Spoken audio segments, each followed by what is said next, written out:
Hello, and welcome to the So Emotional podcast. Here on the cast, we discuss everything emotions through the lens of attachment, the nervous system, and internal parts work. We're a little irreverent and like to have fun exploring the emotional issues and dynamics that interest us. So come along and hang out. Let's explore the fascinating lands of emotions. Hi, everyone. Welcome to the So Emotional podcast. I'm Angela Wetzel with Epic Initiator Coaching. Also here with Nick Carl. He's a somatic coach and founder of The Safe Anchor. And then we have a really special guest today that I'm super excited about, if you can't tell already. This is Lynne Forrest.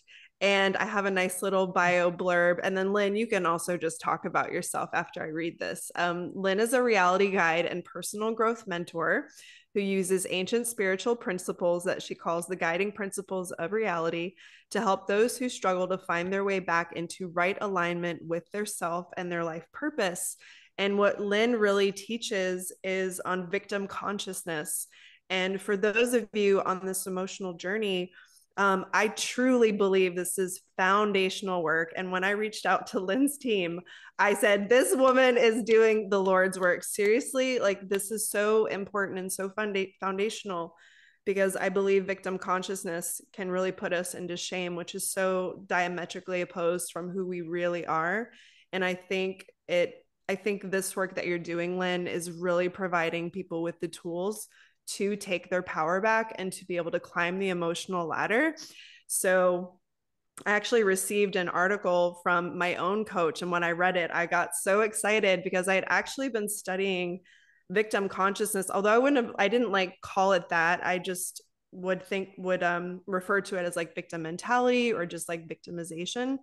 And I started studying it in like 2015 because one of my mentors, her name was Beth Davis, so I actually started doing scientific hand analysis, which was something that Richard Unger did. And so when I got my results for like what was in my hands, because you get your hands analyzed based on what your palm prints say. And I thought it was so very fascinating. But for one of my life lessons, in my pointer finger, like I have my lowest like print, and it said one of my life lessons or blind spots was victimization and numbness and loss of power and feeling stuck in relationships. Anyway, so that really piqued my curiosity and got me asking, what am I missing here? Like, what am I not seeing? Show me. And that's when this whole world like opened up to me. And I started to learn about codependence and trauma and love addiction and attachment. So I was really very excited to see your article, and I shared it with Nick. Nick found a podcast that you did, and I can't remember her name right now, but I watched that. I've shared it with multiple clients, and we're just so happy to have you here. And if you want to go ahead and just tell the listeners just a little bit about yourself, and we'll get started from there. Well, you've done a beautiful job of describing me already. I don't know what else. Well, yeah, I can talk all day about this work for sure. I've been at this work for over 40 years. I had a private practice, still have a private practice, and do one-on-ones. But pretty much everything on Zoom these days.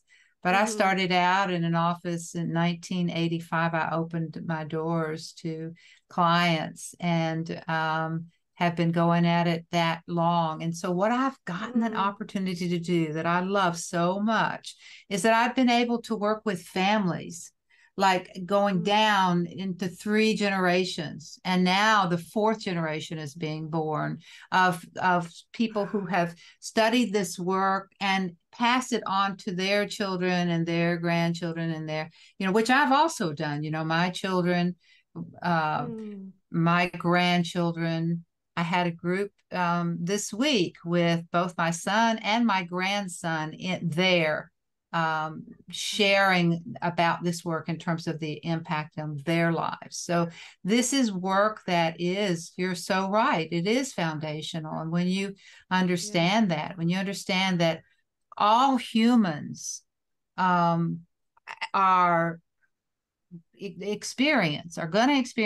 experience what we call victim consciousness. And victim consciousness basically is defined as this: every time I think that something outside of me is the cause of what's wrong with me, I'm in victim consciousness, because I'm seeing myself at the mercy of something outside of me. It's because of that. She said that to me, or he did that, or they took that away, or I can't have this, or the world is that. And it's not like that isn't, quote, true on one level. It's just that when I believe it, and this is the formula that goes with understanding how the mind works energetically, and that is that when we believe what we're thinking, and we all have a limited version of ourselves that we tend to believe, and we'll talk more about that maybe, but when we believe what we're telling ourselves about who we are, about what the world is like, about whatever, when we believe what we think, two things automatically happen. When I believe what I think, first of all, I begin to feel as if it's true. I have the emotion that goes with that thought. You know, if I believe that if I'm telling myself right now that you don't have my best interest at heart and that I can't trust you, as soon as I latch onto that thought and take it as my thought, I'm going to feel the emotion of that.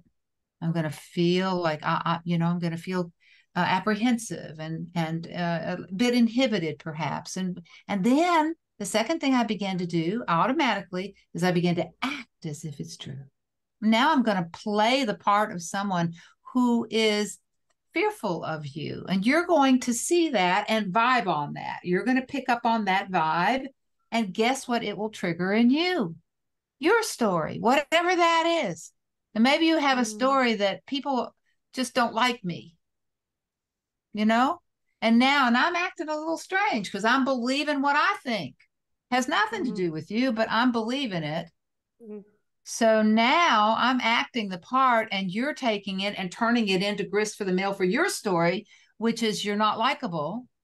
And so now you feel the emotion of that, and you begin to act this relationship is not getting off to a good start, you may notice, because we're both in what we say in this work is we're both in our story about ourselves and the other one. And so it's really important work when you begin to understand how much of the day we spend doing that, creating stories about, what's going on and why they did that and who that is, and then feeling and reacting to all that. No wonder we're worn out. Seriously. No, where is this out? Seriously. So you are a psychotherapist as well. Like that's part of your training, right? But you also... My training is not, I did not go the academic route at all. Okay. I went the experiential route. I was hired by a health maintenance organization, HMO, back in the day when they first started, and trained to work with individuals and groups in something. I was trained. They sent me away for specialized training in transactional analysis and Gestalt. This was back in the 80s or no 70s, back in the 70s. Yeah. And I was hired off the street, one of 400 applicants. There were only 30 of us hired, and I got to be one of them.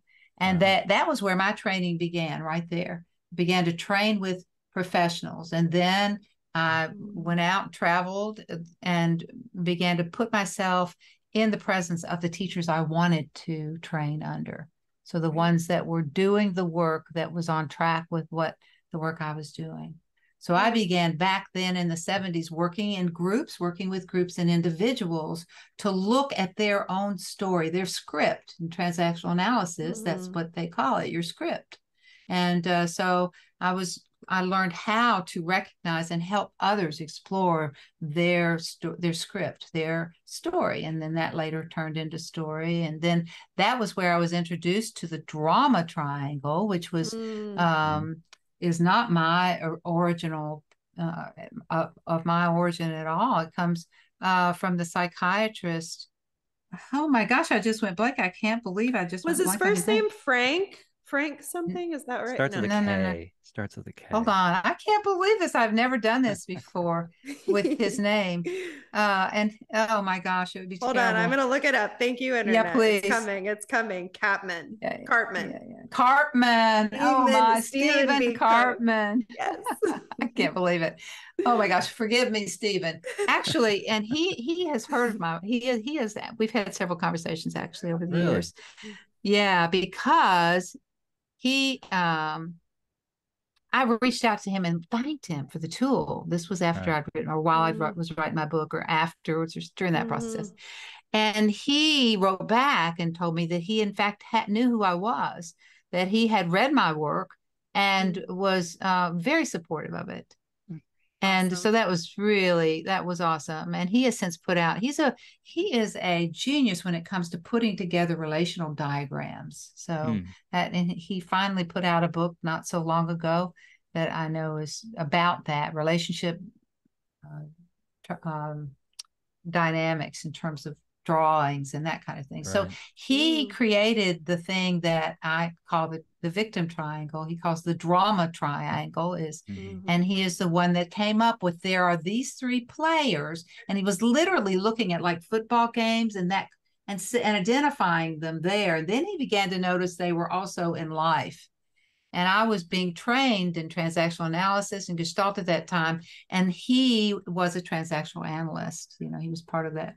And he brought that tool.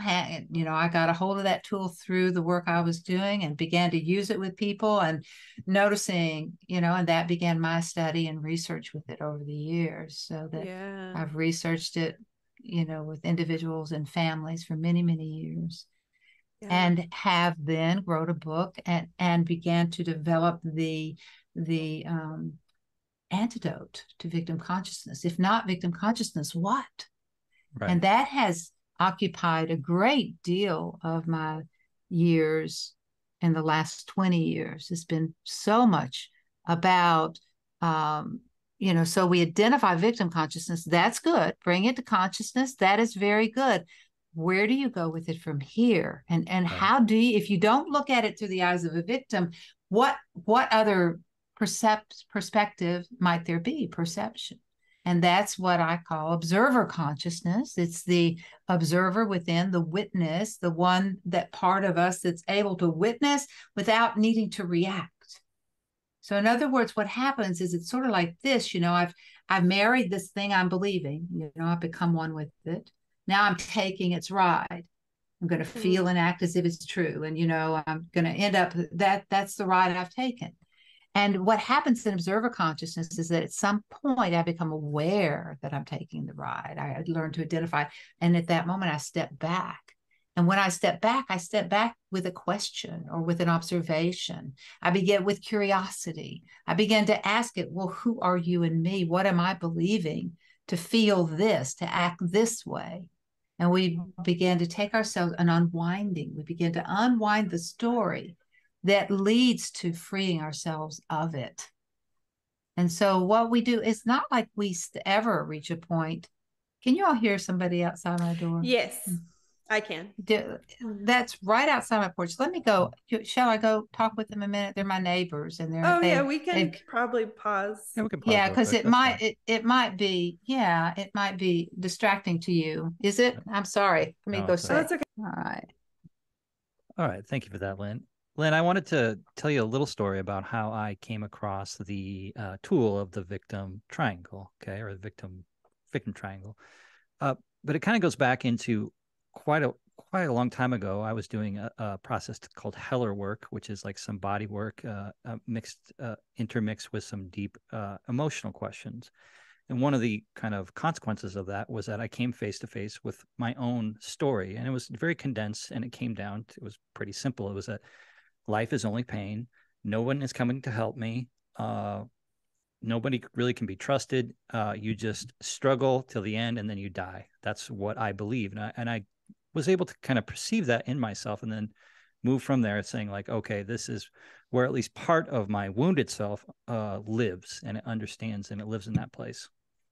The other thing that I saw as I started dialoguing with Angela, and we started to kind of like think and perceive about what being in the victim energy consists of. I think about Dr. David Hawkins has the energetic ladder, and at the lower spectrums, especially in these lower vibrational types of emotions, the actual creativity that happens there is not not that great. So like one of the things that has happened even recently to me is I realized that when I feel like a victim, that I noticed a little thing where then it gives me carte blanche then to attack.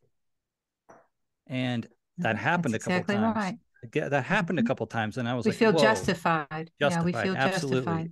And then I saw that mechanism, and I was like, whoa, this is just because it's so destructive in relationships that it really kind of caught me. And I was like, whoa, this is a trick. I can't be sort of like tied to this wheel. But I spent a lot of time in feeling myself and getting very intimately familiar with these deep, and I could feel the resonance of it when it's in and upon my body. I didn't really have a way to necessarily control it or change it. Most of the time I just tried to be with it. Okay. So then it was just a couple of weeks ago where Angela had sent me this article, and I kind of began to read it. It's a little bit long. At the same time, I was reading and finishing the Kabbalion. And I had read that. I had read that before, but I was reading it again. And this time, what is it? The ears of wisdom are closed, it's the lips of wisdom are closed, except for the ears of understanding. And I felt like, at least a little bit anyway, it's not like I got totally enlightened, but I had a little bit of understanding. And there was just like something happening, And then I read the full article, and then I read another thing that you wrote, which is the 10 sort of precepts of life. And I was like, what? These are kind of exactly the same. She's got to be into this kind of stuff too. And then of course I read your book some this week, and you mentioned the Kabbalion, which I think was pretty awesome, But as I started to apply, so I'm very familiar with my own parts and how I justify my hurts and how they interact back and forth. And as I started to apply the triangle of victimization, which consists of the persecutor, the helper, and the victim, because I come from a place of I absolutely enter in from the persecutor. I can remember my friends used to always tell me about, here comes Nick riding on his high horse, clip the clap. They used to make fun of me because that's how I would, whenever I felt sort of attacked, this is the character I got into, and it became it is like a deep part of my own personality or persona, and I just lived in it, and I was enmeshed with it, right? As I've begun to sort of step back, actually see the mechanism in action, and be just like, oh my goodness, right? Oh my goodness. And I could see how the different parts like would drop down to being the victim. Then I rush back up into being the persecutor. I'm going to fight back, or sometimes, I will avail myself to people to try to be the helper, because if I make myself available, then they'll have to take care of me, all these different little parts and pieces, but existing in this low vibrational place.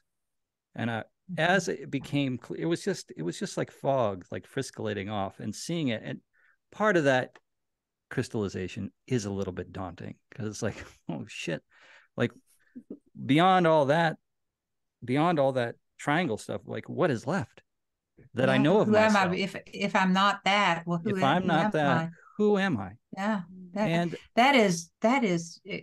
That moment in the journey is a doorway that we all must pass through on the journey. I mean, if not this lifetime, some other or someplace else, because that is so much a part of the trajectory, that we reach that place where we realize we are nothing. We're nothing. Mm-hmm. We're nothing except the story that we've created. Mm-hmm. But that nothing becomes, it's connected to all that is. Mm-hmm. We are part of that. What the ancients said, that there is, they put it this way, and I love this, and this is the way of seeing the world that I took on and ascribed to, and that is that there is only one mind, that in all 400 billion plus galaxies, however many there are out there, we don't know, But in all of them, all of it is happening in the same one universal mind. It's all one living intelligence. And so we are living in a mental energy field. We're living in consciousness. You know, this stuff we call consciousness, we're swimming in it. It's like the little fish swimming up to the granddad, saying, what is water?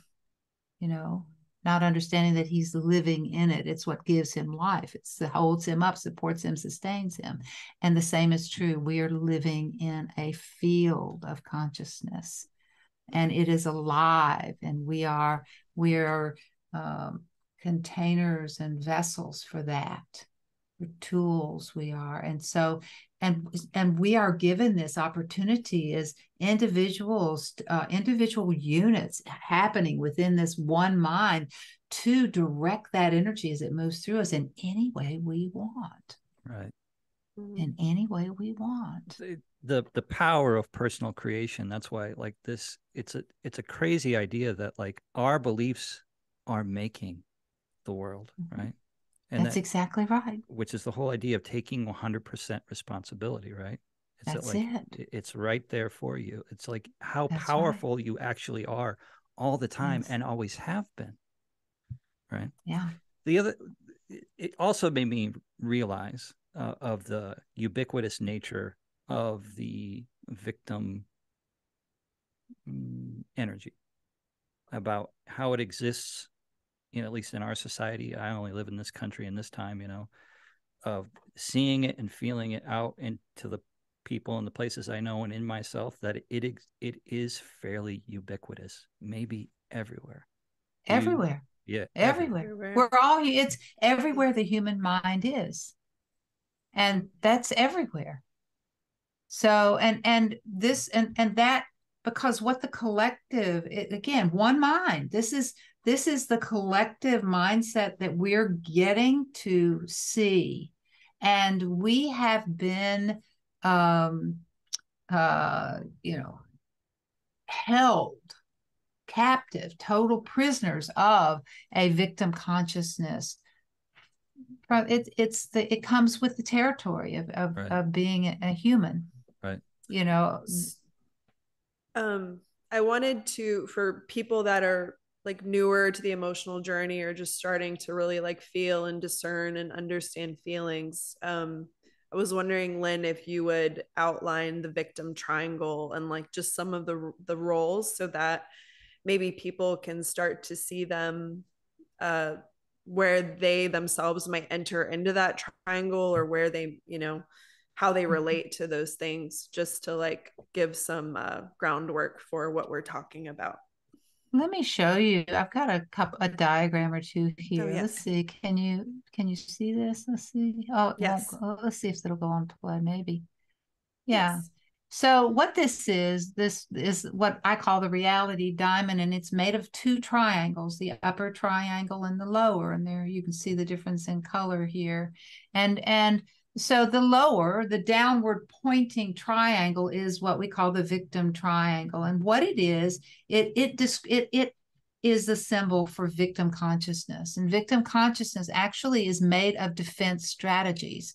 Because when I'm in victim consciousness, I'm in a place of feeling done to by the world. Like I need to protect myself from that thing, and this goes all the way back. I mean, this is the kind of brain that the human we have, and the caveman who is watching for that saber-toothed tiger. How am I going to protect myself? Defense strategies. And there are 3 defense strategies in victim consciousness. And that is why there's a triangle here. It represents those 3. And let's see what's next here. Let's see if I can get this to move on. Here we go. This triangle here, we have the victim triangle, and you can see the 3 roles. You can see the persecutor, the rescuer, and the victim.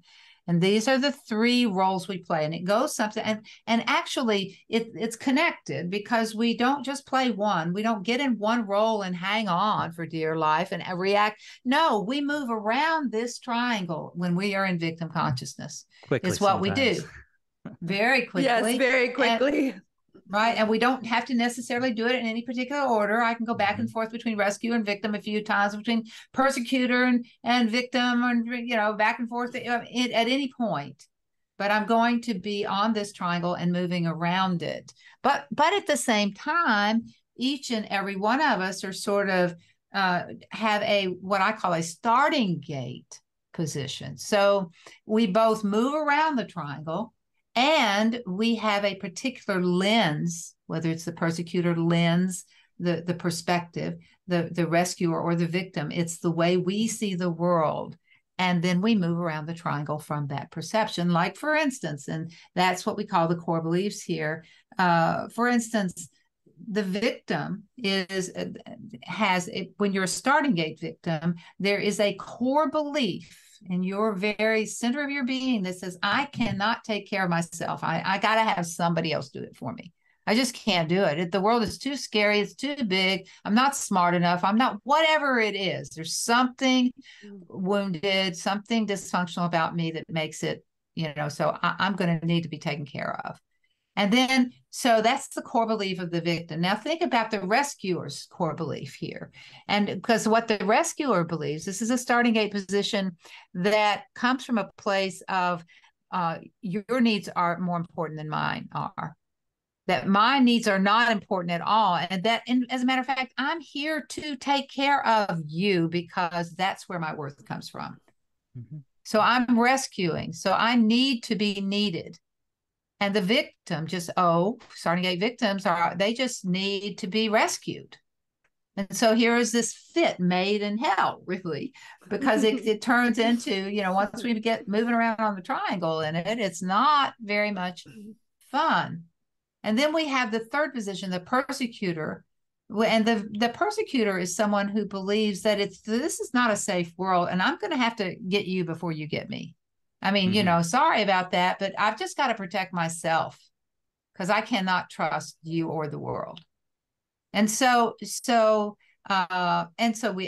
move around this triangle. We have starting gate positions, and we get set up for these starting gate positions in our family of origin, our childhood.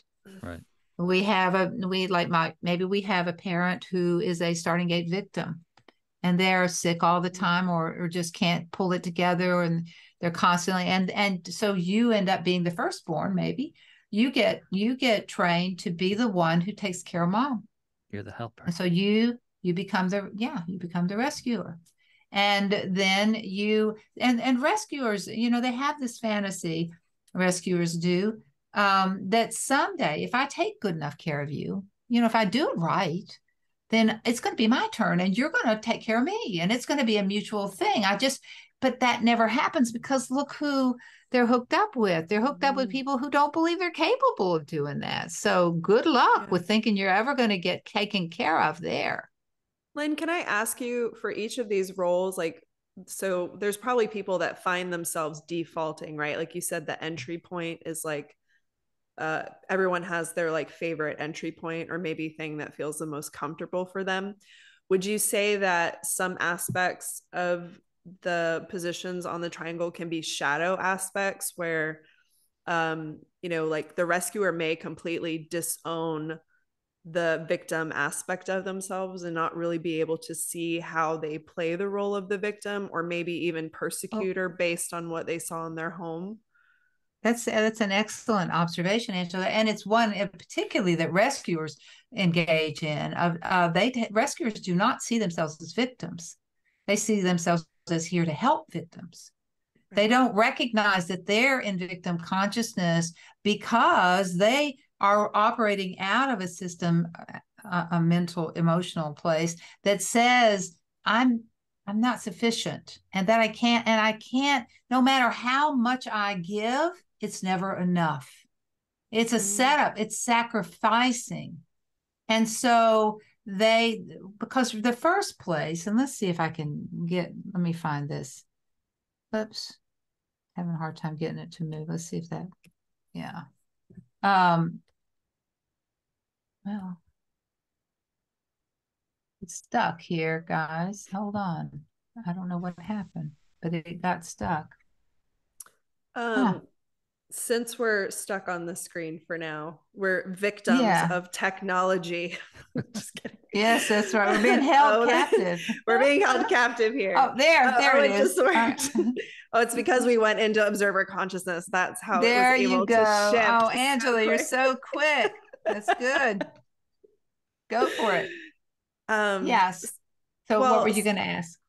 So I have this thought that the second we view someone else as a victim, so the second that we move into a one up or one down position, if someone is better than us or someone is less than us, then it's like that is the first way that you enter the triangle, by either viewing yourself as a victim or someone else as a victim.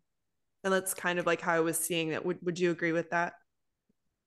Yeah, absolutely. We enter the triangle as soon as we see this is pretty basic, as soon as we see a problem. Right. Oh yeah, problem. Because we're now, as soon as we see a problem, we've identified what is wrong out there, and that I need to be different in order to be safe.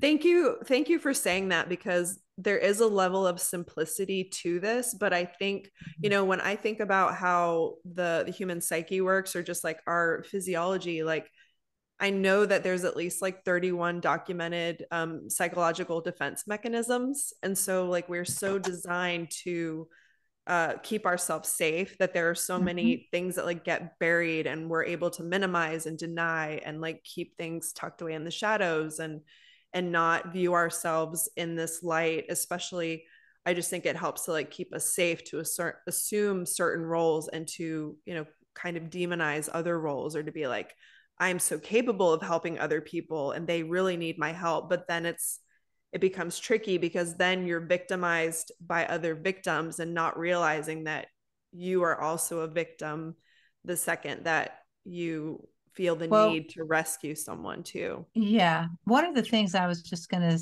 say here, this reminds me of this. Hold on, let me find the right one. Here it is. It starts internally. The victim triangle starts within us. In other words, we do it to ourselves first.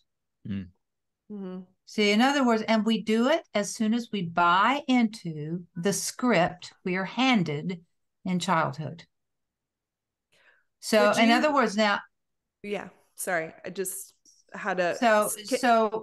There is even lineage stories. What we know is that we carry our belief systems, and this is now being established scientifically, that we actually carry the lineage of our family, the belief lineage, the things that our families have believed, get passed down through the DNA. So we have all of this encoded in our DNA. And so our story, the stories that have, that tell us that we're not all that there's something not okay. There's something wrong with us somehow. We're not good enough. We're not strong enough. We're not lovable enough. We can't do it right. It's not safe here. That can be a lineage belief that comes down. And so we're going to be born with that code. And then in case that's not enough, to download. So we've had our story downloaded. Now, this is how we know that we're supposed to have these limiting stories, because they're there. They're in all of us, and they're in our DNA. And so we're going to have a story. It's not possible to be a human without a story. And our parents are going to play the parts, because they've been reacting out of this lineage history themselves all their lives. They got set up for it. And it's just been, so they're going to play the parts that set the tone, the emotional tone, and that foment the story that we've taken on from our DNA. It triggers it. Now I take it on. Now I become the story that, and it's part of the setup. And childhood is all about getting that story set up in place. I mean, think about this. There's not a single human, clones excluded here. And that I know is coming. Well, it is here. I'm feeling pretty sure. But But nonetheless, humans, there's not a human that didn't come in through infancy. Mm-hmm. All of us know what it is to feel littler than, inadequate, not big enough. Not all of us have had the experience of what it is to feel a victim at the mercy of something bigger than us. It's not an issue. It's not a problem for children yet, until somewhere, 3, 4, 5 years old, something will happen that triggers and imprints the story, and we'll begin to take on the story that we're here to take. And that's called developing a personality, because a personality is actually a conglomerate of defense strategies. It's victim consciousness. We are living the shadow. It's so interesting because we think our higher self is the shadow. Actually, it's the dominant voice in us. It's the one when and what we learn to do is by recognizing the personality as shadow. This is kind of touching back on what you were talking about, Nick, about that existential place of who am I if I'm not that, sort of thing. It's we're given all this, and we marry the definition that we've taken on as being who we are. And what happens is as we release the energy around these stories, we begin to shed the story, and the true essence of who we are shines through. We don't have to create it, manufacture it. It's there. It's already there. It's just waiting to be uncovered, which is the work you came to do, because that's how we grow. That's how we explore. We came to take this ride. It's kind of like Halloween's almost here. I don't know about you, but when I was a kid, I loved those scary houses and rides and all that stuff. I'd stand in lines. I couldn't wait. And then I'd be terrified by the time I got up there about what I was going to have to feel. And, and what if something touched me? And what if there was all that. But I would get on that ride and pay good money to ride it again and again, just go through that. Well, we humans, we are here for this wild adventure that life is. And guys, if you came here to be here right now, you're definitely into wild rides, because we are having one. Oh my gosh, that's so true. So we're all adrenaline junkies here, Lynn. So I laugh when people say, go ahead. I'm sorry. Will you share, just for the listeners, because the people that are watching this podcast will be able to look at the diagram here, but do you want to describe what you pulled up and like why you pulled it up? Yeah, so I was just showing here that the triangle starts, the triangle starts within us. And so what happens is, think about it. So how do we do this? Okay, how are we victims? As soon as I buy the limited story that there's something wrong with me, I'm persecuting me. And what happens is anytime that something happens that I think shouldn't happen, then there's that part of me. Children tend to make everything that happens around them about them. So anything that goes on, it's my fault. I didn't do this, or I wasn't big enough for that, or I should have, there's a reason for that. It is a protective mechanism, because if a child can feel like I did it, then it's just like, I just got to figure out how to not do that anymore, and then I can be safe. So, but if you feel like it happened, again, it's fighting that sense of being at the mercy of it. I'd much rather feel like I could do something than to feel completely powerless. Here I am, too little, too weak, too unable. I remember my father, who grew up in extreme poverty and sexual abuse going on in his home. And he remembered to me, had a vivid memory in my presence, reenactment of his childhood when he saw his father abusing his sisters, and it was 7 years old, and felt like he could do nothing. But in this reliving was the whole thing of beating himself up for not protecting them. Why didn't I protect them? What is wrong with me? And so this story he took on wasn't based in reality. He was 7. What could he do? Right. But But nonetheless, he took that on, and this was the way he would beat himself up, just one of the ways. So he would persecute himself, feel victimized, feel less than, and then begin to rescue himself very early in life with alcohol. Alcohol became the way he could not feel this. So that was his rescue. So you see, he's already got this dynamic going on. And then what happens? The biggest rescue of all, or one of the bigger ones, is when we project the blame outside of us. Oh yeah. And actually it's a sign of growth because I've just beat me. Now it's your fault. Yes. So projection, you see how all this is just evolving. This is the way the mind works. And so now I project it out. And now you're the bad guy. And frankly, I'd rather it be you than me. Feels a lot better when it's your fault. So yes. I've got an investment here now in keeping it your fault. And so, and so the beat goes on. Now I've projected it out. Now I recreate this internal dynamic. Now I'm playing it in the world. And this is for me. The universal law says, one of them, I have 10 of them. And by the way, the Kabbalion, 7 of them are right there. Right. I mean, these are the laws I grew up on in my home.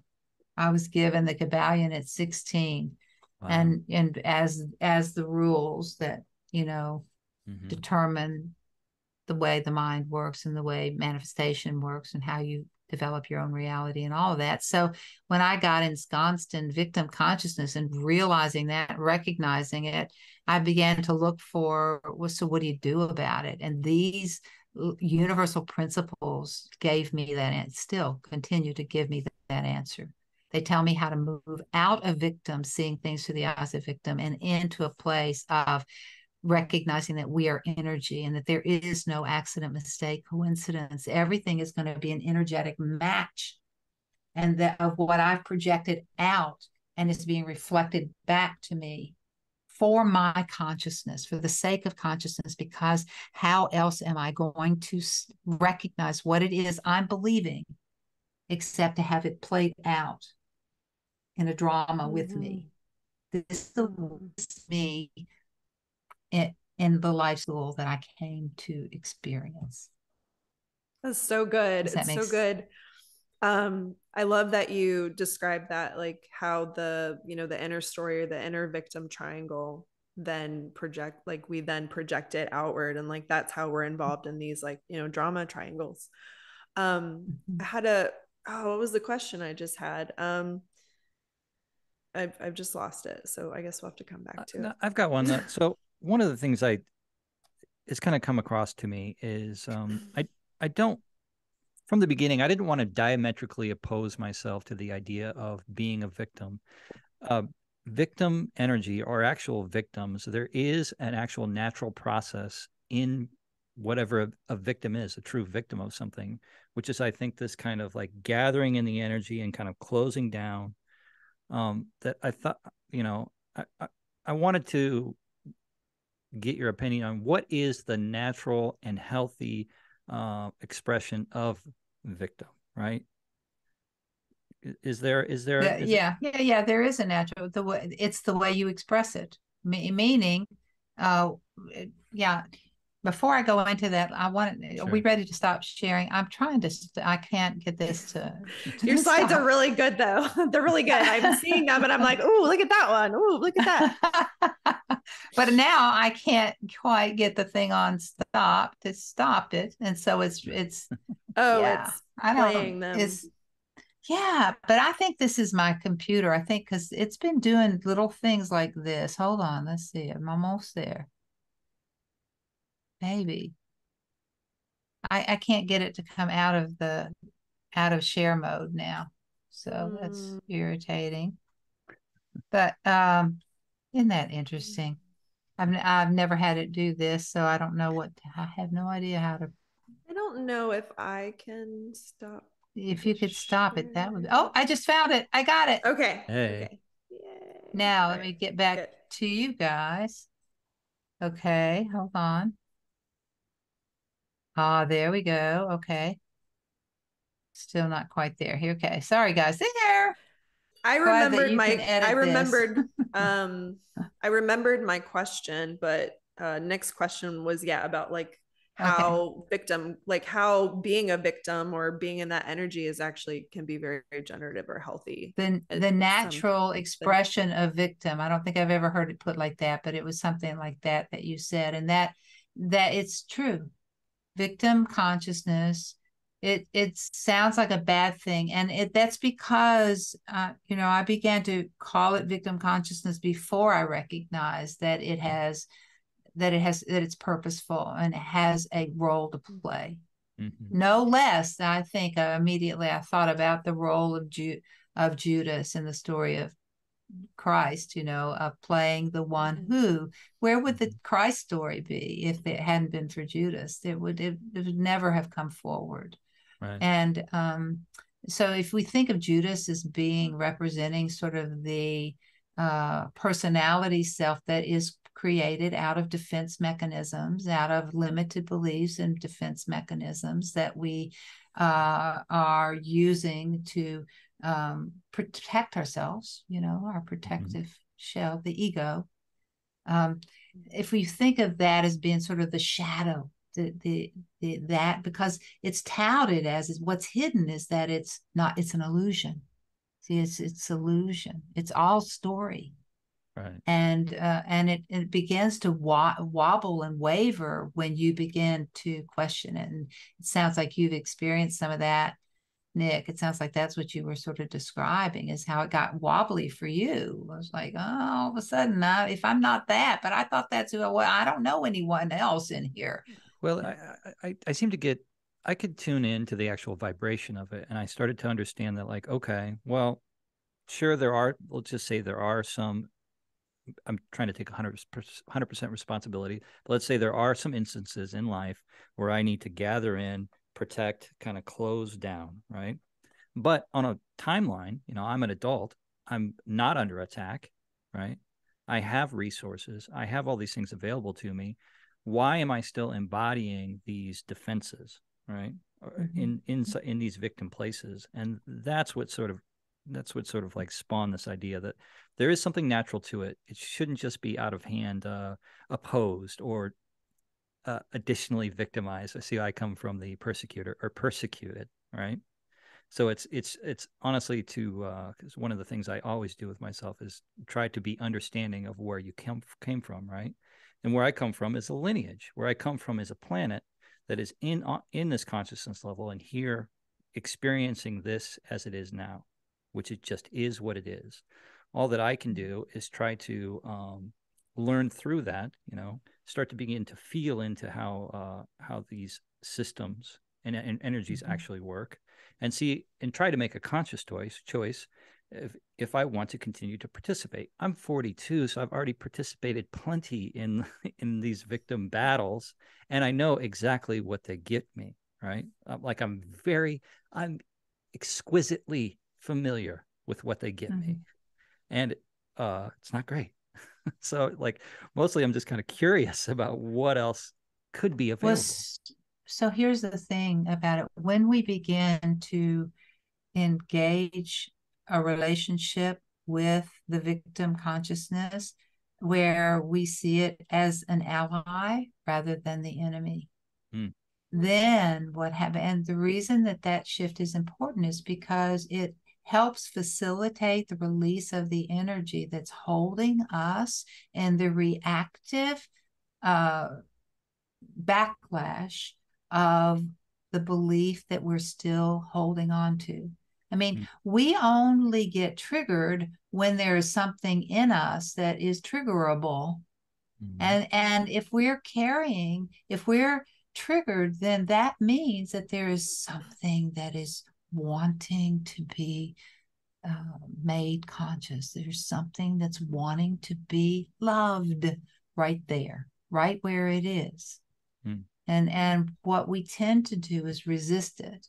We want to push against it. We want to push it out. We want to get rid of it, exterminate it, kill it even.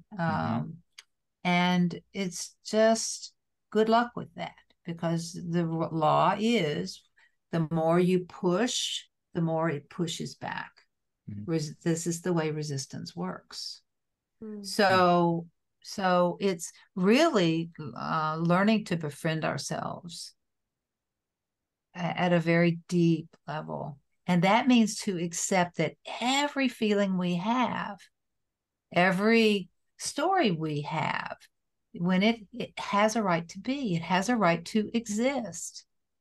So when that comes up, it has a right. Now, what would it look like? What would my exchange with it look like if I really believe that? If I really believe that it had a right to be, and that it actually is a messenger. It's bringing me something.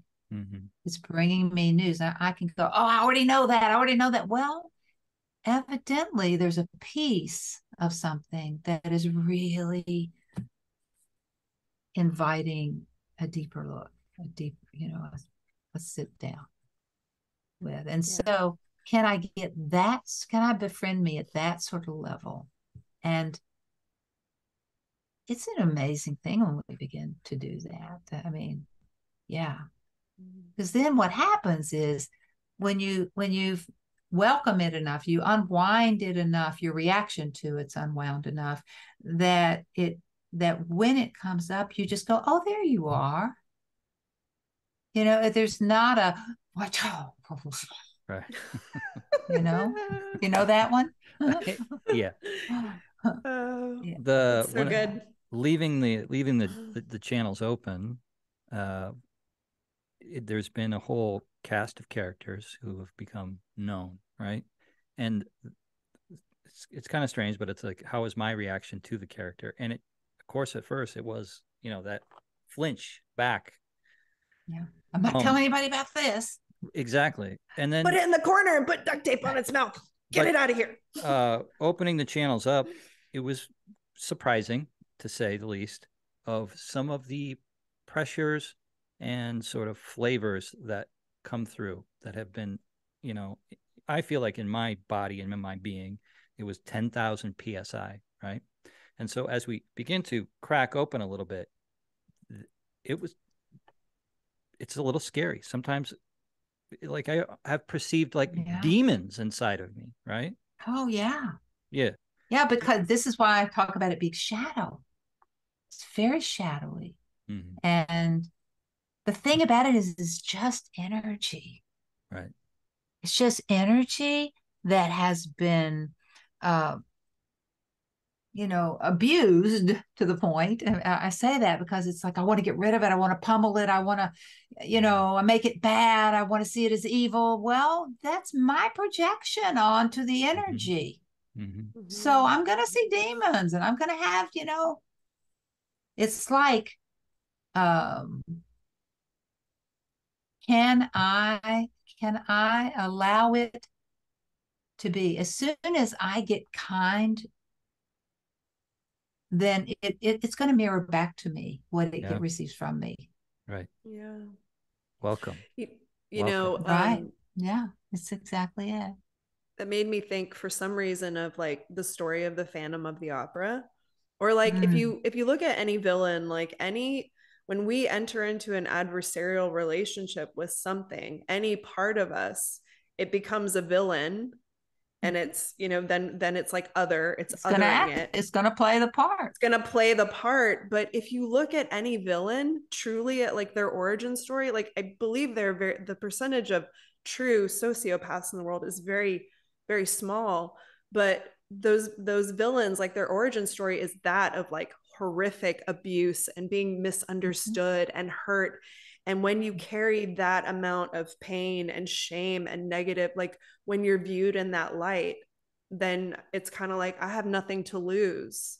And they're just reflecting back. Like if you approach that energy with fear or hatred, it's gonna, give you that same dose right back. Yeah. So it's like the Phantom of the Opera, he was like so wanting connection and love, and he was disfigured. And I don't know if everyone knows the story, but he was kind of this, in the opera house, and he eventually gets very angry and starts murdering people. But initially he just wanted to like love Christine and sing opera with her, but everyone was like, boo, you suck, like Phantom. So it's just kind of like, I think thanks for listening to my analogy. But I think that when we do that to our energy, to our own, like even to victimization, to say you don't have a place here, it's like, wait a second. Victimization allows us to go, oh, I'm also human. Like I'm human animal, I'm human spirit, I have limitations. Maybe this is the time where I don't have all the energy and resources needed. So I go within to say, what is it that I need here before I push past this? Like, I don't necessarily want to stay here and bake in this victim space. But sometimes when we are victimized, it's important to really lean in and attune and find out what it is that we need, instead of being like, oh no, I can't have any feelings about this. It's like the feelings are here regardless of what you want, regardless if you want them or not. You can either orphan them or you can welcome them in and just learn from them and like work with yourself that way. That's the way I see it. Absolutely. Yeah. And, it's sort of like if you think about like a little kid who has something like they fall down, they hurt themselves, and you maybe, if you know how to do this, you get down on their level, you make eye contact, and they're crying, and you know how to say that hurt, and they're like, yeah, it hurt.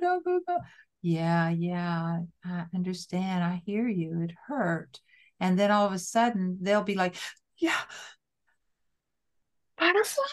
I mean, it's just they're off, and Yes. running, and the internal process is very much like that. Yeah. It's just like, oh, I can't stand to feel this. It's going to be too big.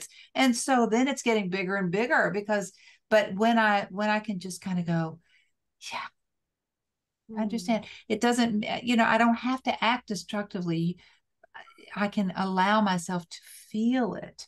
And then what will happen is you'll just find yourself kind of going, I've been crying. I'm so afraid to cry because I might cry, for a long time, which is like maybe 3 minutes or 5 minutes or 15 if you're really got a good cry coming, because we're so trained to control our emoting that we can't even give ourselves that permission. But it's just allowing that energy to move on through. It wants to be, and as soon as then we kind of come to and go, oh, I went into a meditative state, or I just went into a deep quiet spot because it moved through me. I can let it move through me. And that is, I think that's the practice. I think that's a practice that we're learning, just beginning to really learn how to give ourselves that level of permission. Lynn, the question I wanted to ask you was around when you talked about there being like a heal. I don't know exactly, but what I heard, I'm not sure exactly what you meant, but what I thought you meant or said was something about when we get into that projection place, there is like a level of healing that's happening. Would you explain a little bit more? Because like I have my own understanding of it, like based on the energetic ladder, and I was like, oh, that's what she's saying. So I got really excited about it, but I just wanted to hear like your thoughts on it. So, and I'm not sure what you mean by the energetic ladder. So I'm just thinking of like Dr. David Hawkins has the scale of human consciousness. Oh, the scale. Right. So it's like the scale, which also like Abraham Hicks has their emotional vibrational ladder. And then it also, like, if you look at polyvagal theory or like Dr. Bruce Schneider from IPEC has the 7 levels of energy, like they all correspond to like an energetic ladder, being able to move up and move through different emotions. Absolutely. Yeah, I'm familiar with Hawkins' scale of that he came to through muscle testing, which is a wonderful way of releasing, can be a way of identifying and releasing. But so what were you asking me to explain there? Or what just about like from that move of like self-persecution and having that internal, victim triangle. But in you mentioned blame. Yeah, what is the value of it? The value of it, because this is something I talk to my clients a lot about. Like, don't get a vacation home there and blame, but try it out, because it can be very useful in like moving energy and being able to like actually own and honor some of the feelings that you have without putting someone on a pedestal. But I wanted to hear your thoughts on that. So when we're in victim consciousness and that part of it where we're projecting out, that the projecting is what we do when we have something that is wanting to be integrated that we are unconscious around. We're in denial of it, and we're seeing it. And so what happens is it will show up out there. I remember many years ago, I was doing my morning practice and I was asking exactly a similar question around, what is it all about? Why do I keep running into this out here? What is this about? And I was given this analogy. It was a visual. I could see a doorway and in my crown chakra, and I could see source standing on the other side of a door, source energy, waiting to be welcomed in, waiting for me to open the door and allow, but as promised, never going to force it. It's always going to be my choice, my decision when I open to receiving that level of frequency, that high level healing energy. And what I saw was that the door was blocked. And I saw it as just a block, and I was being told that is, and so what the source does, not willing to force its way through, it just shines the light of awareness on that blockage, and then that throws a shadow of it back out into the world where I will meet it in the flesh. It's like the reflection of that goes back out there in the world. And then I meet it. And that allows me to give it form, shape, word. And then I use that to find it in me. Go, oh. And when I do that, that's me opening the door so source can enter. That's how. So it's all for us. It's being given to us. Or this process is being given to us so that we can make conscious the lineage that has come down to us through our DNA. We have that we can spend the rest of our life working on this every day and not get all the material of 40 plus generations of whatever that's been poured into our DNA. Right. So we're going, and that tells me we're here to practice using the process of transformation, because this is how we transform. It's alchemy. It's how we perform inner alchemy. Yes. It's how we transform the shadow, the blockage, to light. I feel like I could talk to you for like 10 plus hours straight. So what I really wanted to also touch on was like maybe some of the sneakiness of how the like victim consciousness can kind of like show up, or oh gosh, because I had some examples that like came up, where I had some friends like bring up certain examples, like talking about stories. And when I'm listening, I'm always like having an ear for codependent patterns or behaviors or, victim stuff. I'm listening. And a couple of examples that were brought up was like, this person said, if I'm around an introvert and I know I'm very extroverted, and I know that they have certain feelings about feeling like extroverts take all the air out of the room, like I want to be careful to, not do that so they don't feel a certain way. That was one example. The other example was maybe you're out with a friend, you have a certain like zest and sparkle, and their husband like is enjoying your energy, but he's kind of like meh with his wife at the moment. So maybe dialing that back and being conscious about how you're coming across. So it's like the question is, am I being like kind or considerate? And it's like, where are those thoughts originating from? And I have my own opinion when I hear those things, but I'm interested in hearing what you have to say about it. Well, there is something to be said for a sense of having a sense of otherness. and being able to recognize that we do energetically experience one another. You know, that's, I mean, this work wouldn't work, or the process I'm describing wouldn't work if that weren't true. If it weren't true, as I said, that I project out, you know, I believe something, I feel as if it's true, that puts out an emotional energy that is picked up and draws that in the other that resonates or matches that magnetic frequency.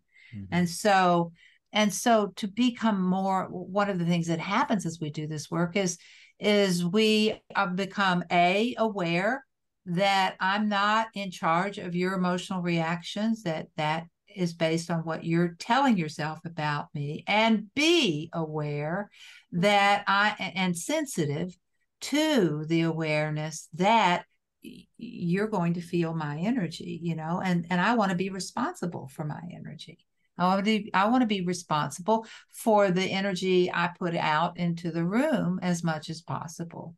And so as a conscious being, then there's this balance that you know, I get to have. Because the other thing, another law that plays a big part in this whole thing is the law of polarity. So again, and it starts, I mean, you see it in the symbolism that I use of the reality diamond, you know, of the two sides. You see there's the shadow and the light, the personality, the ego, the victim ego, and the higher story, the higher self. And it's a both and both are important and both are necessary in the same way as shadow and light are both exist within the sphere of the yin and yang. It's the oneness that contains both, and you can't really have form without the polarity. Nothing can come into form except that it, and which is why we get to experience form life.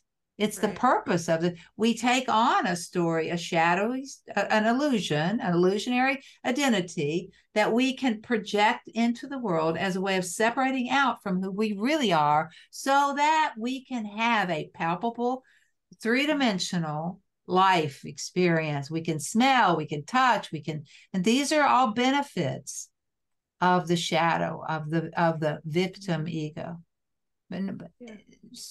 So it's, again, learning how to ally with it and recognize its purposefulness.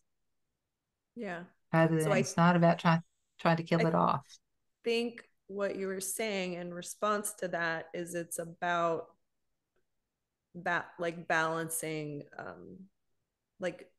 yes, noticing how other people feel, but I guess my thought on it is we want to remain connected as much as possible, be in alignment with our higher self, and not necessarily dull our light or change our personality so as to not victimize others, because sometimes the gift is in us triggering them massively, right? Absolutely. But I do think that there is something to be said about being tactful and conscious, you know? And I'm not walking around with an agenda I'm just going to be myself. It's like, well, whoever that is. I mean, it's whatever you're believing in the moment. And so there will be when there's a consciousness of effect, you know, and that I'm conscious that I walk into a room and I'm a big energy.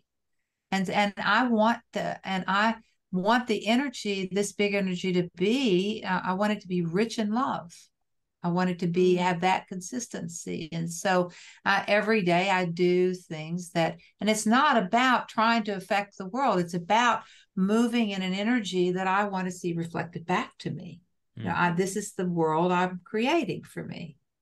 And so being kind and considerate, responding from love is, and I'm not talking about codependency, because that is not love.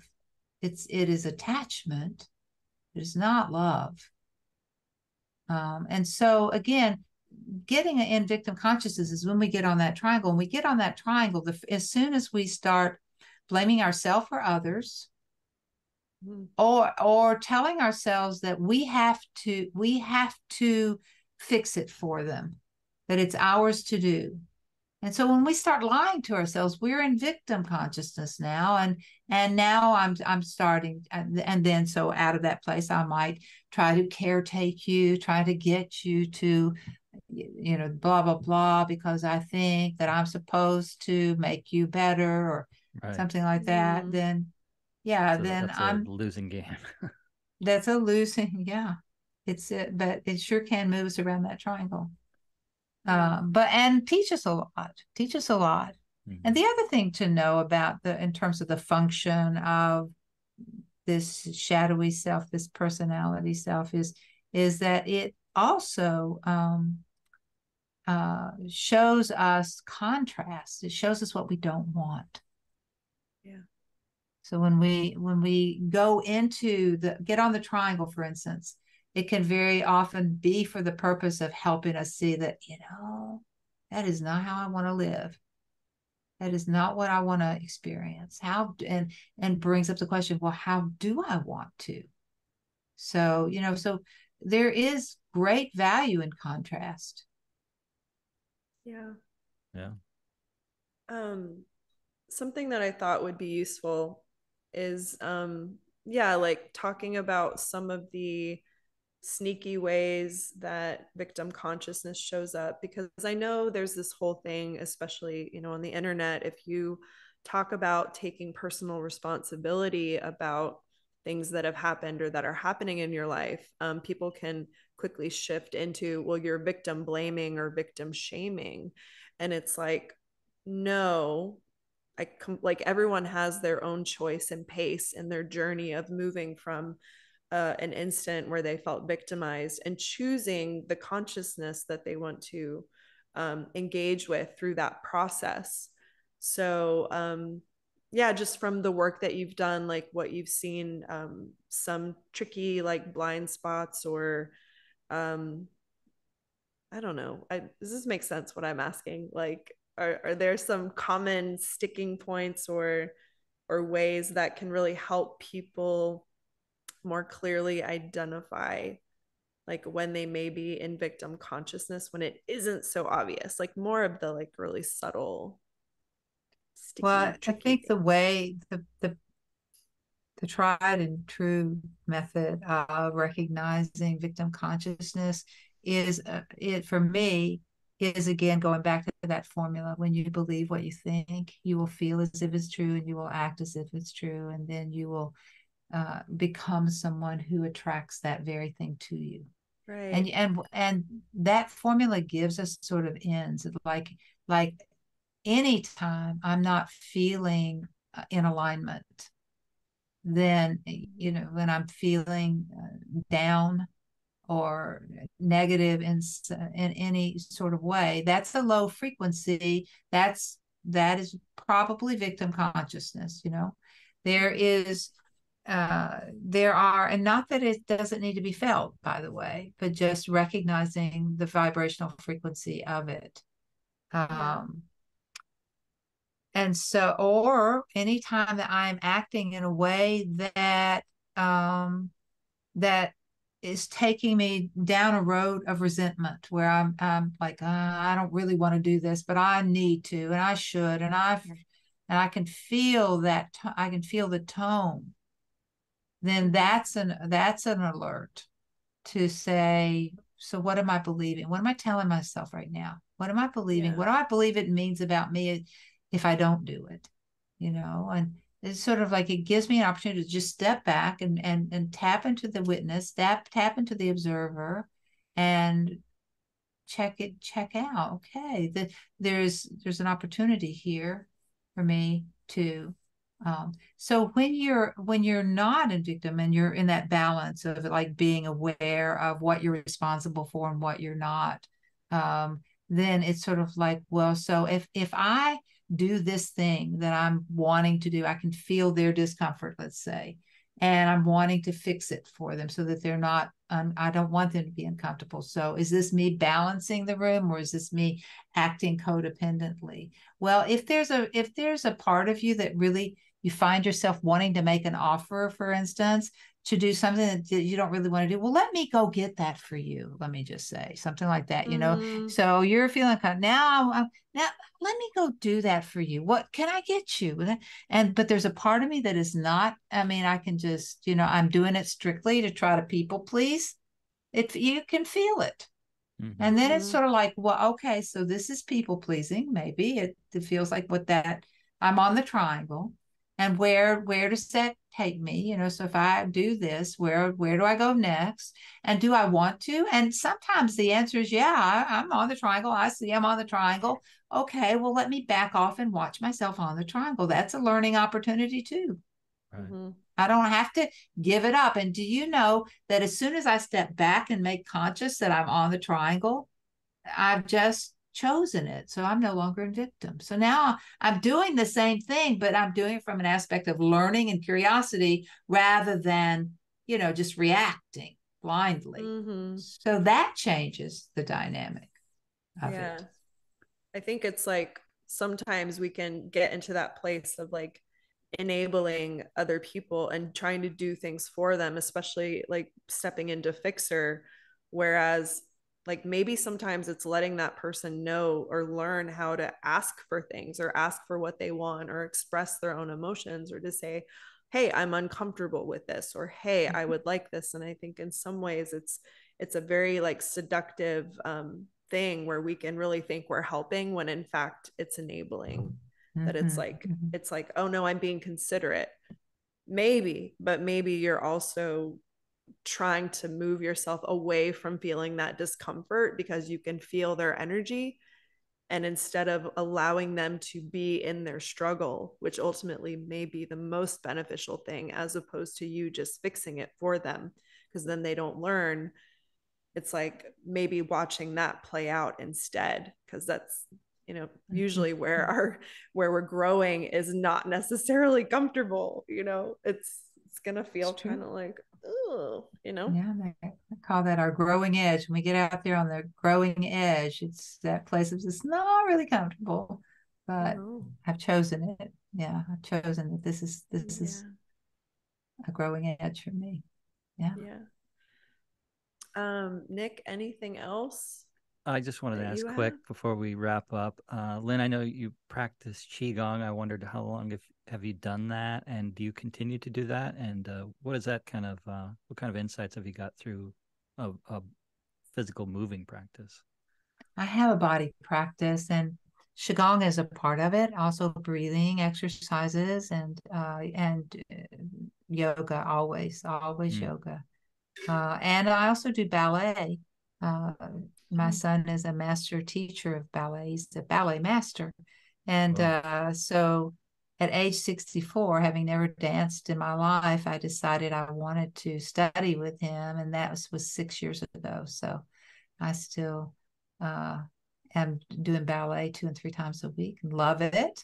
So those are the things I do. And yes, so ballet, one of the things it has taught me is alignment, is about how just a slight move of the head changes the whole body posture. So it's brought me into a lot of awareness and around the body, and as has yoga and Qigong. Qigong has taught me so much about energy and being able to move energy and feel energy and sense it when you move into the room, and being able to recognize it when you're feeling it. And for me, it's not about exercise. I don't even think of it as exercise. I think of it as part of my process of connecting with that living intelligence. So because that's where my real understanding of victim consciousness and all that has all come through that relationship of doing my work and being given the downloads of what this means, like I was saying a minute ago about recognizing the blocks. And so much of this work has come to me through that morning practice, which I have been doing it every single morning, not to miss one, in over 20 years. And it's really good. Yeah, because it is not something I do out of obligation or duty. It is, I cannot wait to get there to my morning practice because it's my connect time. It's when I get given my orders of the day, and it's when I set the tone for my day, decide what kind of energy I'm going to move on today. I love the part of the book when you talked about the morning practice and about the spirit that you come to it in, right? Not out of obligation or sort of drudgery or things. And so many practices get a flavor of that mixed in with it. But I sort of understood that. It's like where we are here, what we are actually trying to connect with, right? It's about having open heart to that, right? And trying to participate in the joy of our connection, right? It's the most basic thing that we could do. And so, I don't know. I really loved that flavor. I'm a practiced curmudgeon, so it's like there's a little bit of overcoming that has to happen for me. And in my qigong practice, it's sort of newish or burgeoning. It's sort of interesting how as I get into my body and start to move my energy, like I'm finding little pockets of there's some junk in the trunk, you know what I'm saying? So it's interesting as an entering in, always feeling some of the stuff, but then I don't what's that? I don't know if I mentioned it in my book, so you can tell me if I've said this already, but so I remember that morning 20 years ago when I woke up in the morning and was thinking, you really should get up and go do some yoga, and blah blah blah. And I could feel that the resistance in me and the lethargy and the just not wanting to do it. And so I asked in that moment, I asked Source, so how can I do this in a way that I do it joyfully? And what I received almost instantly was an inner response that said, if you will come to me in the morning as though I am your secret lover. And when you come into the room, you're coming to meet me. And if you will come with that attitude, you come in, you light the candle, you put on your music, you put on you light the incense or smudge the room, you're preparing to meet with your beloved. And if you will do that, if you will come to me in that way, I will always be there. Wow. And it has remained true every day. I go and feel the presence, sit in the presence. I'm so blessed. So I like the asking of the question, beautiful, connecting, and then just like putting the question upon the universe. And that's how I move through the day. Right. Yeah, I ask questions throughout the day of the universe. I'll ask. It can be something like facilitate this move, because I do believe there is a place there is a right function for codependency. I think it's in that relationship where I am totally dependent on the one who sources me. That is the right place for codependency to exist. But when we start bringing it down and doing it with humans, we can't do it there. Right. You can't be my everything. You can't, but there is that can. And there is that in us that knows that wants that. And that's why we try to find it with each other, because we want it so much. That's it. That's the place.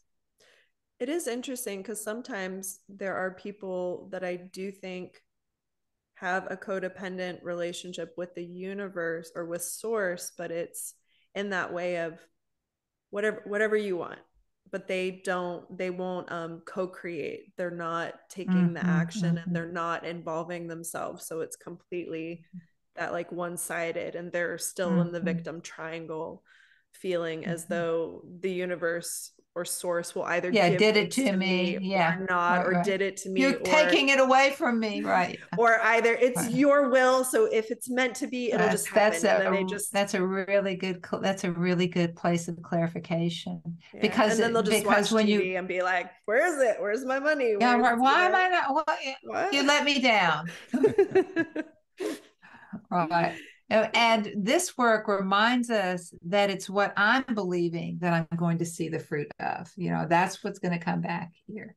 And so that's my part, is to clean that up. And then what source is the energy that funds it. Whatever it is, whatever my intention is, whatever intention I've set, yes.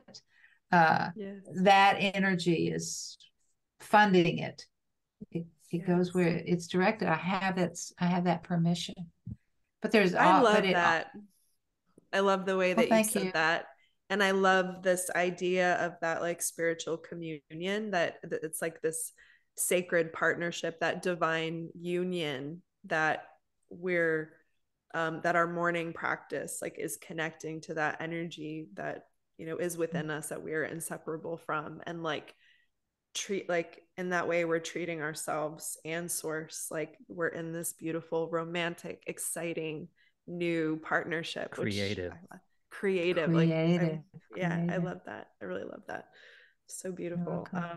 Thank you, Lynn.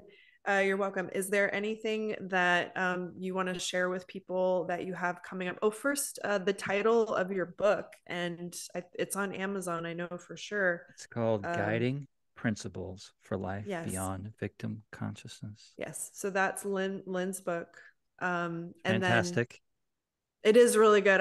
Nick actually gifted it to me, which I was like, Nick, you know exactly what I like, because I was so excited.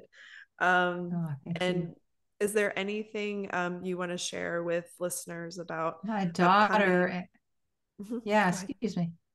My daughter has worked beside me for 18 years, 17 years. And she's my right-hand woman. And she and I together do something called Reality Formula Live. It's a membership program. You pay a very reasonable, small amount per month. And for that, you get to be with the two of us live. We go live twice a month, and the group members can come in and work with us around applying this work to their own particular lives and the dilemmas and situations in their lives. So there's such a backlog of that work, because it's all kept available, and so people can come in and their spare time and watch me work with others using this work. So it's a good training tool for people who want to learn how to use it in their life and make it a part of their practice, which is the whole reason we started Reality Formula Live. So if you put that link up, that would be great. Show us. Absolutely. Yeah. And you want to tell us the link really quickly? I mean, they could always search online and put it in there. Yeah, you have it. You're gonna need to do it on our. Okay, I got it, and I posted it. Nick will handle it. Yeah, so that'll be in our notes. Lynn, such a pleasure. There was a reason why I was so massively excited to talk with you, and we're just so grateful for coming across you and the work that you've done this, all these years. And it's really had a big impact on both of us in just a short amount of time. I'm so glad. Brought some nice like clarity and enrichment to the work that we've both done. So it's been an amazing piece, of just that evolution. So thank you very much. And well, I appreciate your acknowledgement and your recognition for the value of this work, which comes through me, not from me. And I'm so, so grateful for that opportunity to share it with you guys and with your audience. Yes. So thank you so much. Thank you. Yeah, we're going to stop the recording now, and we'll say goodbye to you, Lynn. So, all right. So emotional. Bye, everyone. That's it. Thanks for listening.